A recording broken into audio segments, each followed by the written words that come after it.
capítulo li que trata de cosas tocantes a esta historia y no a otra alguna. Resolviéronse el duque y la duquesa de que el desafío que don quijote hizo a su vasallo por la causa ya referida pasase adelante, y puesto que el mozo estaba en Flandes adonde se había ido huyendo por no tener por suegra a doña rodríguez, ordenaron de poner en su lugar a un lacayo vascón que se llamaba Tosilos, industriándole primero muy bien de todo lo que había de hacer. De allí a 2 días, dijo el duque a don quijote, como desde allí a 4 vendría su contrario, y se presentaría en el campo armado como caballero, y sustentaría como la doncella mentía por mitad de la barba, y aun por toda la barba entera, si se afirmaba que él le hubiese dado palabra de casamiento. Don Quijote recibió mucho gusto con las tales nuevas, y se prometió a sí mismo de hacer maravillas en el caso, y tuvo gran ventura habérsele ofrecido ocasión donde aquellos señores pudiesen ver hasta dónde se extendía el valor de su poderoso brazo, y así, con alborozo y contento, esperaba los 4 días que se le iban haciendo, a la cuenta de su deseo, 400 siglos. Dejémoslos pasar nosotros como dejamos pasar otras cosas, y vamos a acompañar a Sancho, que entre alegre y triste venía caminando sobre el rucio a buscar a su amo, cuya compañía le agradaba más que ser gobernador de todas las ínsulas del mundo.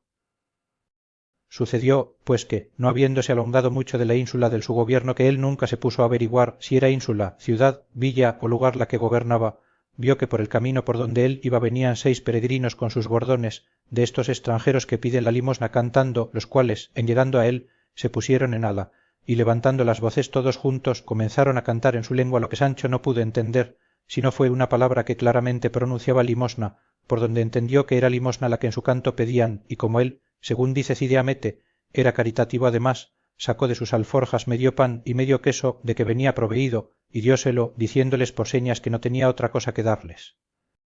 Ellos lo recibieron de muy buena gana, y dijeron: Velte. Velte. No entiendo, respondió Sancho, qué es lo que me pedís, buena gente. Entonces uno de ellos sacó una bolsa del seno y mostrósela a Sancho, por donde entendió que le pedían dineros, y él, poniéndose el dedo pulgar en la garganta y extendiendo la mano arriba, les dio a entender que no tenía ostugo de moneda, y picando al rucio, rompió por ellos, y al pasar, habiéndole estado mirando uno de ellos con mucha atención, arremetió a él, echándole los brazos por la cintura, y en voz alta y muy castellana dijo: Válame Dios. ¿Qué es lo que veo? Es posible que tengo en mis brazos al mi caro amigo, al mi buen vecino Sancho Panza. Sí tengo, sin duda, porque yo ni duermo, ni estoy ahora borracho. Admiróse Sancho de verse nombrar por su nombre y de verse abrazar del extranjero peregrino, y después de haberle estado mirando sin hablar palabra, con mucha atención, nunca pudo conocerle, pero, viendo su suspensión el peregrino, le dijo: ¿Cómo, y es posible, Sancho Panza, hermano, que no conoces a tu vecino Ricote el morisco, tendero de tu lugar?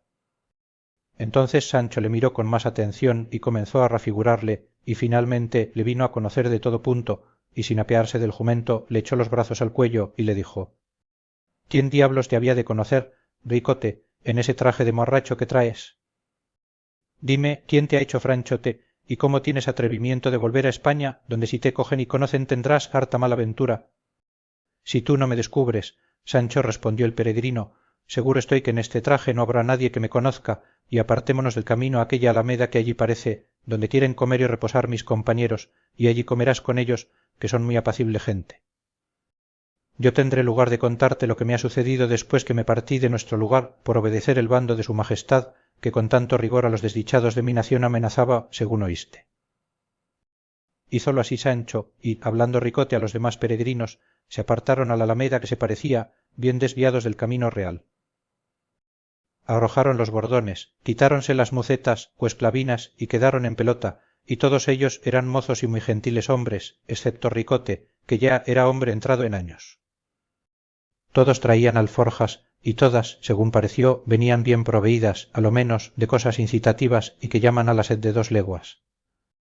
Tendiéronse en el suelo, y haciendo manteles de las hierbas, pusieron sobre ellas pan, sal, cuchillos, nueces, rajas de queso, huesos mondos de jamón, que si no se dejaban mascar, no defendían el ser chupados. Pusieron asimismo un manjar negro que dicen que se llama cavial, y es hecho de huevos de pescados, gran despertador de la colambre. No faltaron aceitunas, aunque secas y sin adobo alguno, pero sabrosas y entretenidas.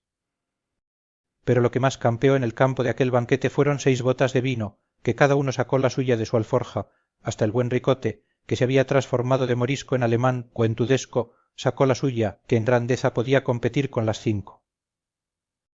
Comenzaron a comer con grandísimo gusto y muy despacio, saboreándose con cada bocado que le tomaban con la punta del cuchillo, y muy poquito de cada cosa, y luego, al punto, todos a una levantaron los brazos y las botas en el aire, puestas las bocas en su boca, clavados los ojos en el cielo, no parecía sino que ponían en él la puntería, y de esta manera, meneando las cabezas a un lado y a otro, señales que acreditaban el gusto que recebían, se estuvieron un buen espacio, trasegando en sus estómagos las entrañas de las vasijas.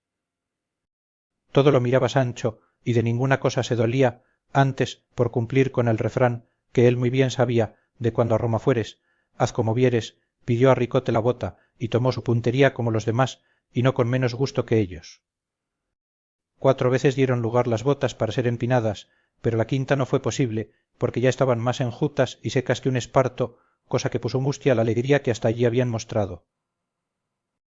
De cuando en cuando juntaba alguno su mano derecha con la de Sancho y decía: español y tudesquí, tutto uno, bon compaño. Y Sancho respondía: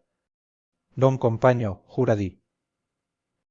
Y disparaba con una risa que le duraba 1 hora, sin acordarse entonces de nada de lo que le había sucedido en su gobierno, porque sobre el rato y tiempo, cuando se come y bebe, poca jurisdicción suelen tener los cuidados.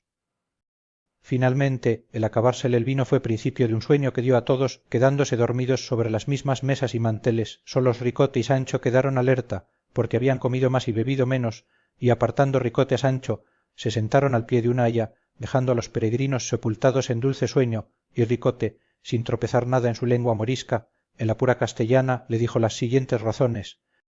bien sabes, oh Sancho Panza, vecino y amigo mío, como el pregón y bando que su majestad mandó publicar contra los de mi nación puso terror y espanto en todos nosotros, a lo menos en mí le puso de suerte que me parece que antes del tiempo que se nos concedía para que hiciésemos ausencia de España, ya tenía el rigor de la pena ejecutado en mi persona y en la de mis hijos.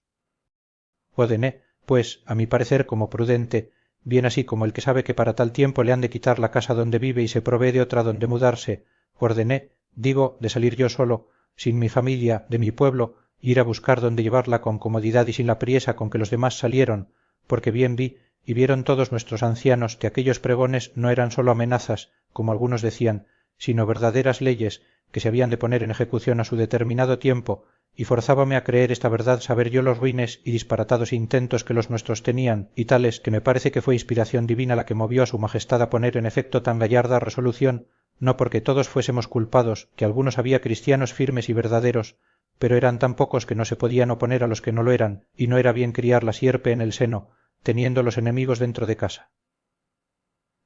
Finalmente, con justa razón, fuimos castigados con la pena del destierro, blanda y suave al parecer de algunos, pero al nuestro, la más terrible que se nos podía dar.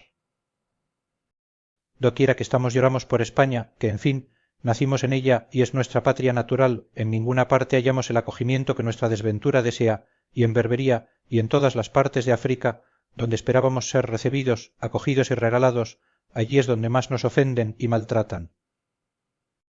No hemos conocido el bien hasta que le hemos perdido, y es el deseo tan grande que casi todos tenemos de volver a España, que los más de aquellos, y son muchos, que saben la lengua como yo, se vuelven a ella y dejan allá sus mujeres y sus hijos desamparados, tanto es el amor que la tienen, y ahora conozco y experimento lo que suele decirse que es dulce el amor de la patria.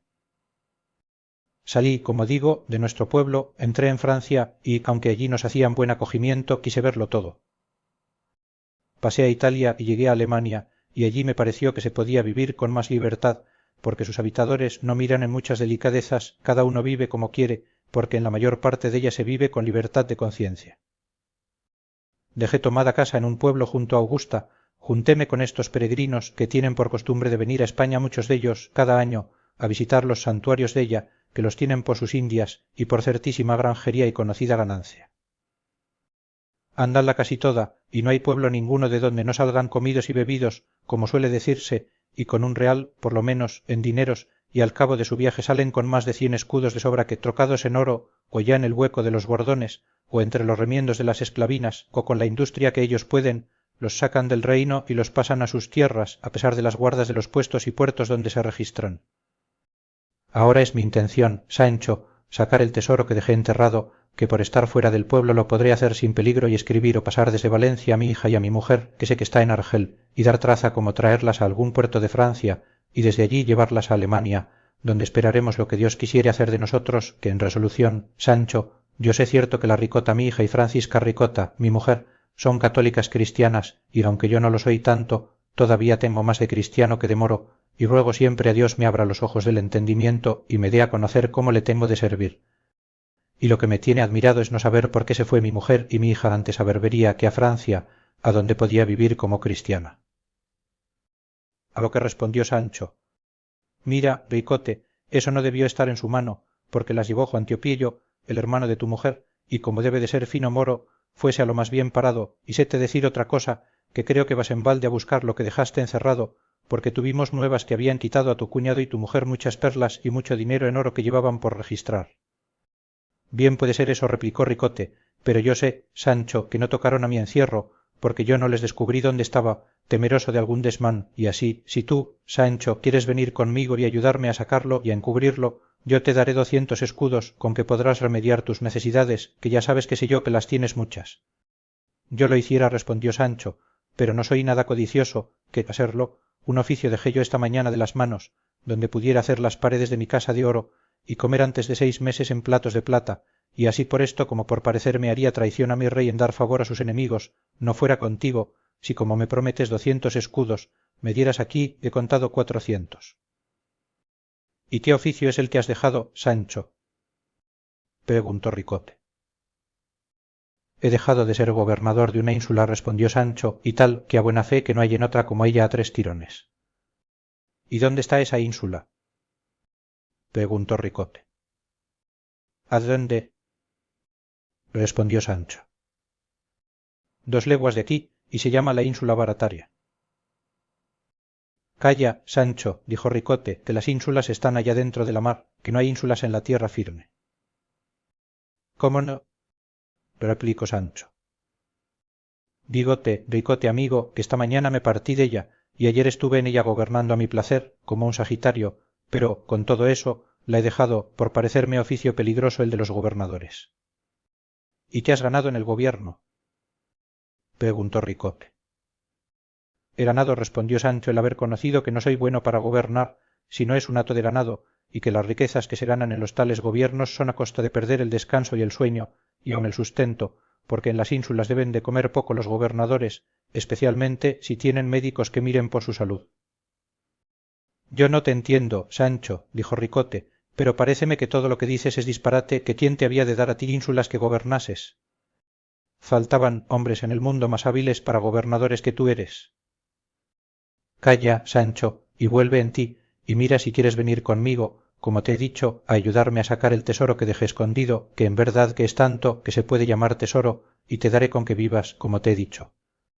Ya te he dicho, Ricote, replicó Sancho, que no quiero, conténtate que por mí no serás descubierto, y prosigue en buena hora tu camino, y déjame seguir el mío, que yo sé que lo bien ganado se pierde, y lo malo ello y su dueña. No quiero porfiar, Sancho, dijo Ricote, pero dime, hallástete en nuestro lugar, cuando se partió dél mi mujer, mi hija y mi cuñado. Sí hallé, respondió Sancho, y séte decir que salió tu hija tan hermosa que salieron a verla cuantos había en el pueblo, y todos decían que era la más bella criatura del mundo. Iba llorando y abrazaba a todas sus amigas y conocidas, y a cuantos llegaban a verla, y a todos pedía la encomendasen a Dios y a Nuestra Señora su madre, y esto con tanto sentimiento que a mí me hizo llorar, que no suelo ser muy llorón. Y a fe que muchos tuvieron deseo de esconderla y salir a quitársela en el camino, pero el miedo de ir contra el mandado del rey los detuvo. Principalmente se mostró más apasionado don Pedro Gregorio, aquel mancebo mayorazgo rico que tú conoces, que dicen que la quería mucho, y después que ella se partió, nunca más él ha parecido en nuestro lugar, y todos pensamos que iba tras ella para robarla, pero hasta ahora no se ha sabido nada. Siempre tuve yo mala sospecha, dijo Ricote, de que ese caballero adamaba a mi hija, pero, fiado en el valor de mi Ricota, nunca me dio pesadumbre el saber que la quería bien, que ya habrás oído decir, Sancho, que las moriscas pocas o ninguna vez se mezclaron por amores con cristianos viejos, y mi hija, que a lo que yo creo, atendía a ser más cristiana que enamorada, no se curaría de las solicitudes de ese señor mayorazgo. Dios lo haga, replicó Sancho, que a entrambos les estaría mal. Y déjame partir de aquí, Ricote amigo, que quiero llegar esta noche a donde está mi señor don Quijote. dios vaya contigo sancho hermano, que ya mis compañeros se rebullen y también es hora que prosigamos nuestro camino. Y luego se abrazaron los dos y sancho subió en su rucio y ricote se arrimó a su bordón y se apartaron